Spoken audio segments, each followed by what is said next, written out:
I'm Dr. Vanita Rattan, and this channel is dedicated to skincare for skin of color. So as you know, I'm a doctor, but I'm also a cosmetic formulator specifically for skin of color. You can follow me on Instagram, which is at the Hyperpigmentation Clinic, or at Skincare by Dr. V. I do a lot of polls and questions for my YouTube channel. So if you are interested in skincare for skin of color, please do follow me. I also recently started TikTok, and I feel very old trying to communicate in a completely different way in 15 seconds and get across quite complicated topics. But if you love TikTok and you love skincare, again, please do follow me and give me suggestions, because I feel I need all the help I can get on that particular platform. Right, so today's video is all about how to layer your skincare and the classic mistakes that are being made.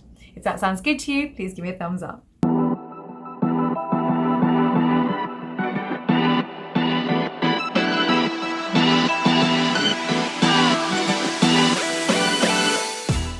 Okay, so the most important thing to first recognize is there is a difference between your AM routine and your PM routine for skin of color, especially if you have sensitive skin, or you have acne prone skin, or you have melasma. The reason being that UV is not our friend, and a lot of the ingredients in our skincare is UV unstable, and you certainly don't want to be applying it first thing in the morning. And this is actually a mistake that I'm seeing on a lot of manufacturers' websites and directions, is applying actives that aren't UV stable in the morning, you know, or exfoliating in the morning. For skin of color, all this has to be done at nighttime. So a very easy way to think about it is, in the morning is your prevention, and your PM evening routine is your treatment. Okay, so then it makes it very easy. First thing in the morning is actually very simple, and your routine at nighttime is where you have the multiple steps. So let's start off with your PM routine, just because it is the longer routine. So first of all, you need to double cleanse. The reason we have to do this is, don't forget, all day long, you have been reapplying, hopefully, your sunscreen every 2 hours. If you're as skincare obsessed as I am, you're going to have quite layered skin by the evening. And so there are a number of ways of doing this. So double cleansing, you can actually double cleanse with the same product twice. But the reason we tend to do it is because when you do it the first time, you don't often remove everything. You don't remove all the oils that have been building up on the skin. And so you do need to go in a second time. The way I do it is, first of all, I need to break up all that oil and all that physical sunscreen. The one I'm wearing right now is Sheer Zinc Neutrogena. And if you've used this and you've applied it 4 times during the day, you will understand my pain when it comes to the evening and I have to remove all that oil. So I start off with the DHC cleansing oil, deep cleansing oil. That helps to just break up a lot. I'd say probably about 60-70% of the oil on my face.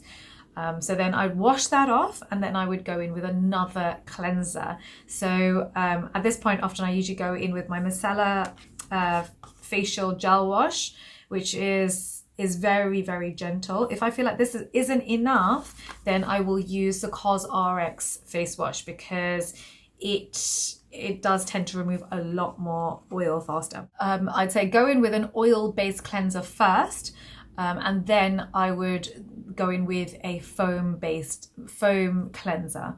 That way you're picking up the oil-based dirt and the water-based dirt. After you've cleansed, you want to tone. The mistake people make at this point is that they go straight into exfoliation. But don't forget, when you've cleansed, you've stripped the skin a little bit of the oils on the skin, and then to exfoliate at this point, you are going to cause further irritation. And don't forget, with skin of color, we have to be a lot more careful, and we need to have higher standards, to be honest, with our skincare.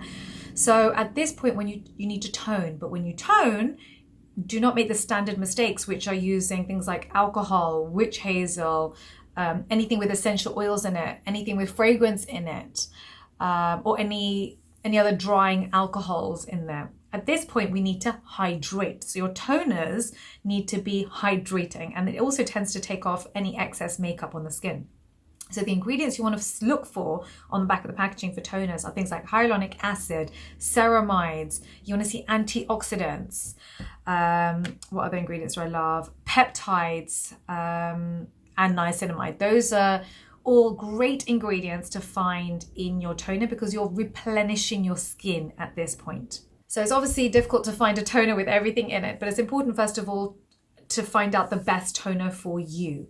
If you want me to do a whole video on best toners, I don't think I've done, have I done best toners yet? Oh, I have. I did a video actually on my top 3 toners, but just so that you have some understanding as well. If you've got aging skin, then the 3 ingredients you want to look for are niacinamide, ceramides, and peptides. Those are 3 ingredients you want. If you've got sensitive, red skin, then you want to look for things that are going to hydrate the skin. So hyaluronic acid, and antioxidants are also important because you want to mop up those free radicals. You don't want any other further inflammation taking place in your skin. If you've got oily skin, of course you need your salicylic acid, your BHA, and niacinamide, because niacinamide is also going to control sebum. As we all know, niacinamide is something that we've started talking about, I'd say in the last 12 months, quite a lot actually in skincare. I've done a whole video on niacinamide for you. If you are still not fully getting niacinamide and like, why is everyone talking about it?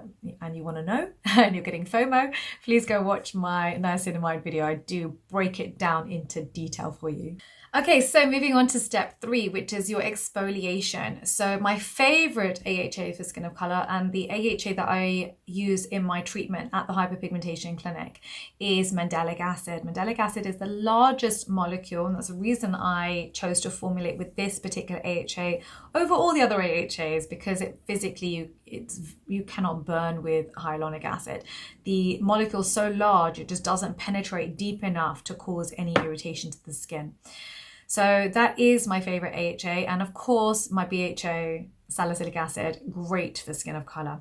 This way, what you're doing, the benefits of this is that you are unclogging the pore, you are brightening the skin, so you're getting rid of the dead, dull skin cells on top, and you're getting better penetration of your actives. So that's really the key here. The mistake people make, however, is that they overdo it. You only want to do this 1 to 2 nights a week max. I would not push it more than this, because then you're going to start getting redness, inflammation, flaking equals pigmentation. So we obviously do not want to do this. And so I recommend 1 to 2 nights a week is perfect. So at this point is when you want to apply your treatment serums. So don't forget, serums have a higher water phase. So water phase is where majority of your actives will dissolve into. So for example, if you look at my Lipex kit, so we created the world's first lip pigmentation kit for skin of color. It's a 3-part kit, but the mask has a higher water phase, and that's why the mask has the highest percentage of actives. So this is why serums tend to be more expensive. They tend to penetrate better. They tend to penetrate the epidermis better, and you get better results. So this is the point at which you want to apply it, because you have cleaned the skin. You now have a clear, direct route into the skin before you then top up with your moisturizer. So let's go through the different types of skin and which sorts of actives I want you to start using. So if you've got aging skin, vitamin A is just essential. It's non-negotiable. It's the one ingredient that you need to have on your skin. I've done a whole video for you on vitamin A. Please do go and watch that if you want to learn, about vitamin A, because it's quite complicated. It's a whole family. It's not just one ingredient. But just the shortcut of it is my favorite vitamin A for skin of color is retinaldehyde. It's 20 times as effective as retinol with 0% irritation. That is key for us. And so every product that I formulate with at the Hyperpigmentation Clinic has retinaldehyde in it. And actually any kits that I make for you in the future will have retinaldehyde in it too, because fundamentally it's the best form of vitamin A for skin of color. I would also include hyaluronic acid and peptides into your routine for anti-aging. If your issue is aging and pigmentation, then I would do vitamin A, vitamin C, which is skin brightening, but also mops up free radicals, and niacinamide. So niacinamide also helps to prevent transfer of melanin from the cell that's producing it, the melanocyte, to the skin cells around it. So niacinamide is great on many different levels, but I would definitely incorporate it. Acne, you of course need to be applying azelaic acid. This is either azelaic acid or niacinamide, but maybe even alternate. What I probably would do is on the days that you are exfoliating, don't wear azelaic acid on that day, wear it the following day. If you've got dry skin, the two ingredients I love for you again are niacinamide and hyaluronic acid. And then we move on to step 5. At this point, we want to moisturize. So it depends on what type of skin you've got. If you've got dry skin, that you want to have increased hyaluronic acid and increased ceramides. So that's for dry skin. I've actually done a whole video for you on dry skin, so I'd go over and watch that. With oily skin, I'd use a moisturizer with non-comedogenic ingredients. Unfortunately, just because it says non-comedogenic on the packaging doesn't mean that it's actually non-comedogenic.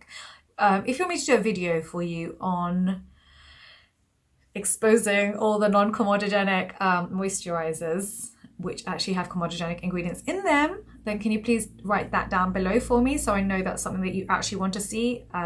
If you feel like that's too much of a negative video, I won't make it. So you tell me if you want to see it and just write it down below, and then I'll just do a poll based on the numbers that you've said. But I have actually done a whole video for you on my top 3 moisturizers for oily skin. So that's a much more positive video, and you can head over and watch that video. The other question I get asked a lot is, so Dr. V, when exactly do we mask? And should we be masking? So I do love hydrating masks. There's only one that I found, which is biodegradable, because no one likes single-use plastic. So it's biodegradable, no fragrance in it, no irritating ingredients. And that is the Aloe Vera Body Shop mask. I've actually done a whole The Body Shop series for you, and many of the products I didn't like for skin of color, but this particular product was fantastic. It's literally the only one I found in the world that's as good. So I would apply this particular sheet after my actives, because if my actives, because what you actually want to do is, once you've toned and you've applied your actives, it'd be great to have occlusion, so that you have better penetration of your actives, but also you're hydrating the skin at the same time. So that is when I would apply a mask. If you're not wearing actives at night, then I would apply it straight after you toned or exfoliated your skin. Then you would apply your sheet mask, and then take it off and apply your moisturizer on top. Right, so I feel like I've really thrown a ton of information at you today. Oh my goodness. Okay, so please do download your free insider guide. The link is down below. Please write down what the videos you want me to make for you, because I feel like we're running out of ideas, because we're doing so many. We're doing 4 to 5 videos a week. So we are really getting through your suggestions quite fast, and I need your assistance. I'm thinking about doing a whole series for men's skincare, but I want to know specific problems that men have with their skincare, rather than just generic men's skincare, which I don't think is particularly helpful. If it's, for example, post-shaving skincare, or whatever the issue is, please can you also write those down below for me, so I can start tabulating and creating my to-do list, which I love to do. Thank you very much for watching. Please give me a thumbs up, subscribe, hit that notification bell, and I will see you next time.